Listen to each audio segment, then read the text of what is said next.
ഏറ്റവും നല്ല ഓർമ്മകൾ അവരുടെ കുട്ടിക്കാലത്ത് മക്കൾക്ക് സമ്മാനിക്കണമെന്ന് ആഗ്രഹിച്ചാണ് ഞങ്ങൾ മുന്നോട്ട് പോകുന്നത്.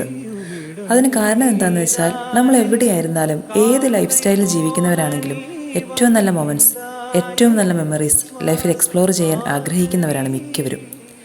ജീവിതത്തിൻ്റെ തിരക്കുകളിൽ അവരുടെ കുട്ടിക്കാലത്തെപ്പറ്റിയും തങ്ങളുടെ കുടുംബത്തോടൊപ്പമുള്ള നിമിഷങ്ങളുമായിരിക്കാം അവരുടെ ഊർജ്ജം. ഓരോ നിമിഷവും നമ്മളെ കണ്ടവർ പഠിക്കുമ്പോൾ കുറച്ചുകൂടി ചിരിക്കുവാനും, കുറച്ചുകൂടി പോസിറ്റീവ് ആവാനും, കുറച്ചുകൂടി ലൈഫ് എൻജോയ് ചെയ്ത് എക്സ്പ്ലോർ ചെയ്യാനും സന്തോഷത്തോടെ നമ്മൾ നിർബന്ധിതരാകുന്നു. ഞാൻ ഇടയ്ക്കൊക്കെ ചിന്തിച്ചിട്ടുണ്ട്, ലൈഫ് ഏറ്റവും നന്നായി നീങ്ങിക്കൊണ്ടിരിക്കുമ്പോഴായിരിക്കും ഓരോ കുഞ്ഞിൻ്റെയും വരവ്. പ്രതീക്ഷിച്ചും പ്രതീക്ഷിക്കാതെയും വരുന്ന ആ അതിഥികൾക്ക് എല്ലാവരുടെയും ശ്രദ്ധയും ആകർഷണവും പിടിച്ചു പറ്റാൻ എന്തോ ഒന്ന് അവരിലുണ്ട്. ഒരു കുടുംബം മൊത്തം അവരിലേക്ക് ആകർഷിക്കാൻ എന്ത് മാജിക് പഠിച്ചിട്ടായിരിക്കും അവർ ഈ ഭൂമിയിലേക്ക് വന്നത്.